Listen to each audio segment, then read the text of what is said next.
नमस्कार, मी ॲडव्होकेट अमोलराजे बांधल पाटील आणि आपण पाहता सह्याद्री दर्पण.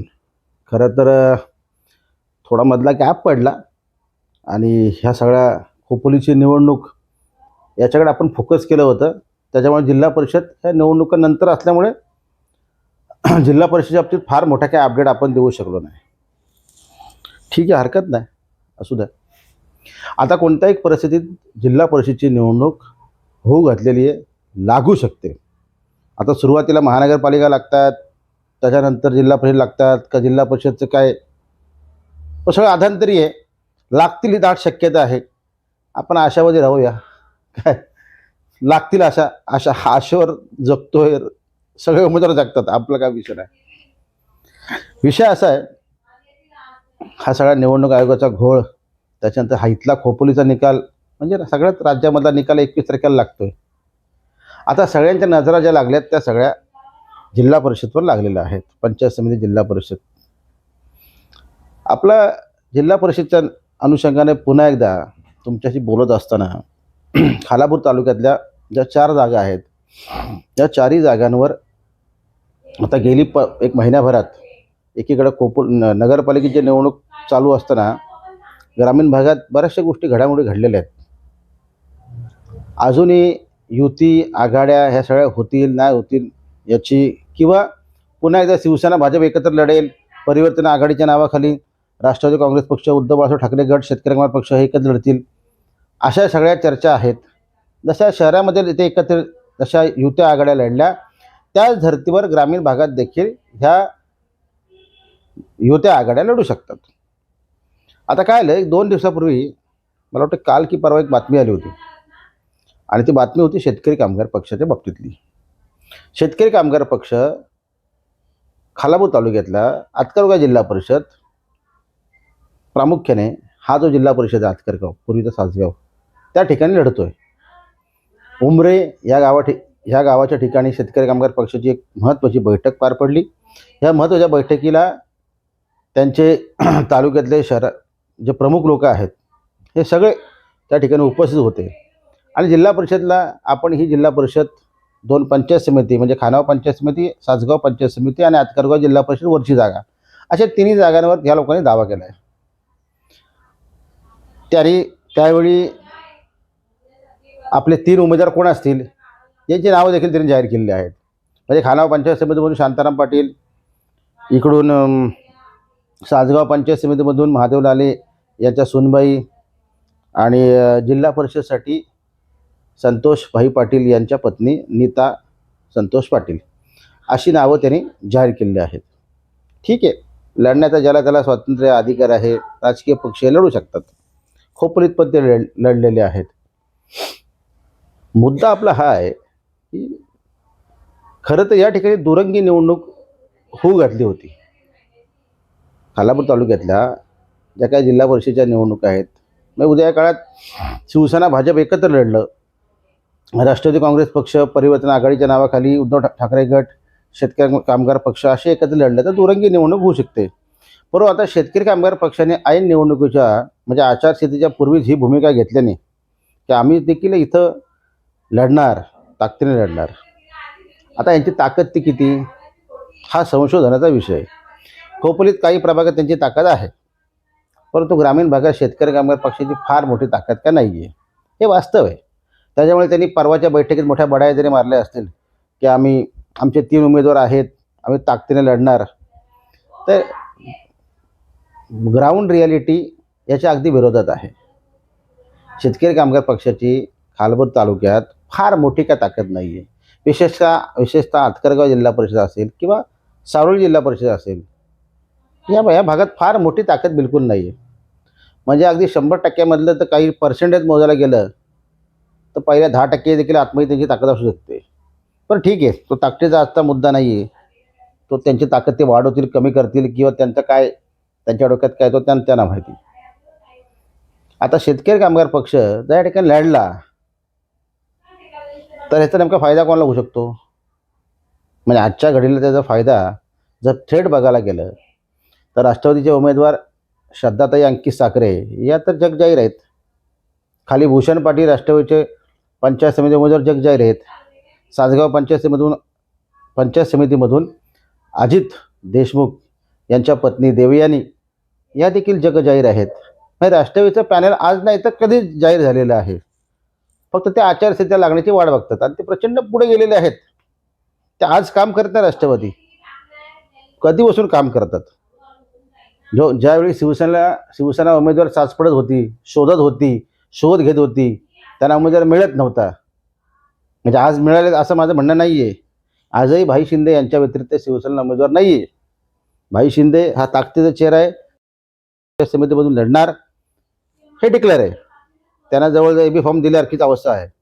आणि भाई मोठं नाव आहे, लढतील, तो वेगळा मुद्दा आहे. परंतु राष्ट्रवादी ज्याच्यासोबत शहरामध्ये शेतकरी कामगार पक्ष होतं, आज तो शेतकरी कामगार पक्ष तर खालापूर तालुक्यामध्ये राष्ट्रवादीला सोडून स्वतंत्र लढत असेल तर याचा फायदा कोणाला होईल? सरळ याचा फायदा युतीला होईल. आता युती म्हणजे कोण? शिवसेना भाजप. म्हणजे यांचे जे उमेदवार असतील सासगाव पंचायत समितीमध्ये त्यांना थेट सरळ त्याचा फायदा होऊ शकतो. कारण आपली दुसरी माहिती अशी आहे की जे नरेश पाटील गेले काही दिवस आजही नरेश पाटील माध्यमासमोर येत नाही. म्हणजे मी त्यांना आग्रह केला होता की मला एक मुलाखत द्या तुम्ही. ते म्हणले उमेदवार ठरलं का तुम्हाला पहिली मुलाखत देऊ. परंतु त्यांनी अद्यापपर्यंत तसं काय त्यांनी माझ्याशी काय कॉन्टॅक्ट केला नाही, मी पण त्यांना कॉन्टॅक्ट केला नाही. परंतु आता त्यांच्या घरातल्या ज्या उमेदवार आहेत त्या आता मला दिसतात तालुक्यामध्ये फिरताना. म्हणजे आता काय ते सिक्रेट राहिलं नाही, तो ओपन सिक्रेट झालेलं आहे. राजेश पाटील यांच्या ज्या काही पत्नी आहेत रेश्माताई, या आता महिलांच्या बैठका जशा श्रद्धाताई अंकित साखरे या पूर्वीपासून ज्या बैठका घेतात तसंच त्या देखील बैठका घेताना तशा रील्स मला दिसतात. म्हणजे आता तेही लपून राहिले नाही. आता ते कुठून लढणार? ते धनुष्यबाणावर लढणार की कमळावर लढणार, तो वेगळा मुद्दा आहे. तर आगामी आचारसंहितेनंतर कळेल. पण धनुष्यबाणावर लढतील अशी आपल्याकडं माहिती आहे. नीता पाटील या शेतकरी कामगार पक्षाच्या उमेदवार असतील आणि दुसरीकडे ह्या ज्या उमेदवार असतील रेश्माताई, राजेश पाटील ह्या उमेदवार असतील, त्याचा फायदा कोणाला होऊ शकतो? म्हणजे शेतकरी कामगार पक्षाचा उमेदवार आतकरगाव जिल्हा परिषदेमध्ये असेल तर त्याचा थेट सरळ फायदा जो म्हणतो ना, लाभ, हा शिवसेना भाजप यांचे जे उमेदवार असतील यांना थेट होऊ शकतो. पण ते होऊ द्या, तो त्यांचा मुद्दा आहे, तो वेगळा मुद्दा आहे. परंतु माझं म्हणणं असं आहे की तुमची ताकद किती आहे? म्हणजे आपण ज्या बढाया मारतो, आपण ज्या गोष्टी करतो, आपण ज्या बैठका घेतो, म्हणजे कुठेतरी एक उमऱ्या गावा ठिकाणी 4 कार्यकर्ते एकत्र आल्यानं बैठक घेतली आणि सांगितलं की आमचे हे 3 उमेदवार आहेत, तर ह्याच्या मागे थोडंसं वळून बघितलं पाहिजे. ते मी ब्लॅकमेलिंग म्हणणार नाही, परंतु ह्याला एक वेगळा वास येतो. तुम्हाला कोणता दबाव आणायचा आहे? एक शांताराम पाटील हे अगोदरपासून तयारी करतात पंचायत समिती खानाव, परंतु तिथं हाय उलटे ड्रामा अशी लढाई होणार आहे. कारण भाई शिंदे मोठं दिग्गज नाव आहे, भूषण पाटील हा युवकांचा मोठा चेहरा आहे. अशा लढाईमध्ये शांताराम पाटील याचा टिकाव लागणार आहे काय? मग एका जागेसाठी जर तुम्ही ठीक आहे, ती पण जागा तुम्हाला मिळत नसेल तुमच्या परिवर्तन आघाडीमधून, तर तुम्ही थांबलं पाहिजे किंवा त्यांना मैत्रीपूर्ण लढतीसाठी शांताराम पाटलाला शब्द दिला पाहिजे किंवा काय. पण तुमची ताकद ती किती आहे?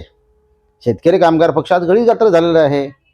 त्यांनी कितीतरी आव आणि मोठ्या सगळ्या अवयव उठवल्या की आम्ही ताकदवान आहोत, बलवान आहोत, आम्ही सगळ्या गोष्टी पिंजून काढू. हे बोलायला सोपं हो, ताकद पाहिजे ना. आज जी ताकद शिवसेना भाजपची ताकद मिळते बघायला, शिवसेनेत संघटन मजबूत आहे. राष्ट्रवादी काँग्रेस पक्षाची ताकद अंकित साखरे, भूषण पाटील यांनी तर ताकद वाढवलेली आहे. त्या आतकरगाव जिल्हा परिषदेमध्ये गावोगाव त्यांचा नेटवर्क आहे आणि ते आज लोक काम करत नाहीत. राष्ट्रवादी आज काम करत नाही. तुम्ही आज बैठक घेणार, सांगणार आम्ही लढणार, लढण्यात दुमत नाही आहे. परंतु मैदानातली परिस्थिती काय आहे? तुमच्याकडे सैन्य किती आहे? सैन्य आहे का तुमच्याकडं? म्हणजे संघटन आहे का? मग कोणाला तरी पाडण्यासाठी तुम्ही उभं राहत असाल तर तुम्हाला शुभेच्छा आहेत. तर त्याच्यामुळे शेतकरी कामगार पक्षाची जी बातमी आली होती की आम्ही लढणार, तर त्याला शुभेच्छा आपण देऊया. त्यातून फार काय निष्पन्न होणार नाही. कोणाला तरी पाडण्यासाठी शेतकरी कामगार पक्ष किंवा काहीतरी हासिल करण्यासाठी शेतकरी कामगार पक्ष उतरू पाहतोय असा वास येतोय, असा वास येतोय. ते लढतील ना लढतील का पुन्हा राष्ट्रवादीसोबत जातील हे आचारसंहितेनंतर कळलंच. परंतु ठामपणे सांगायला गेलं तर शेतकरी कामगार पक्षाची फार मोठी ताकद, ही फार मोठी पण शब्द मोठा वापरतोय, काहीच ताकद नाही हो. उगाच त्यांनी बड्यासुद्धा मारू नयेत, ताकदच नाही आहे.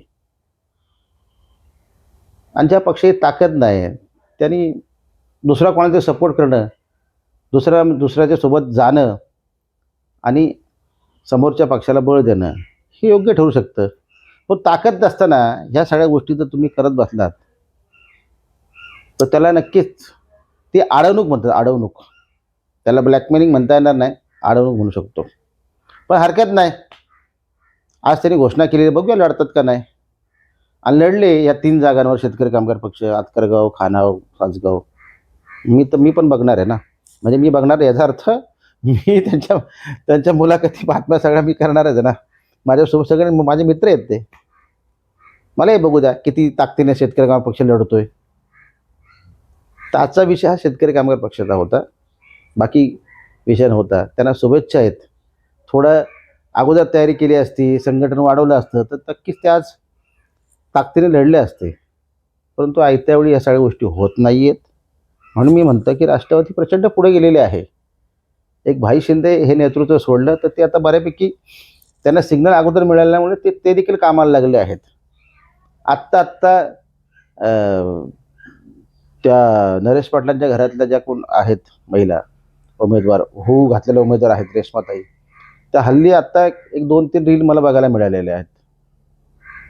ठीक आहे, त्यांनाही देखील शुभेच्छा, आपण सगळ्यांना शुभेच्छा देऊया. परंतु शेतकरी कामगार पक्षाची परिस्थिती काय आहे, बातम्या मोठ्या येऊ शकतात, बातमी मोठी होऊ शकते, परंतु वस्तुस्थिती मैदानातली निवडणुकीच्या रणांगणामधली ही वेगळी असते. ओके, असो, पहिलाच व्हिडिओ होता जिल्हा परिषदच्या अनुषंगाने.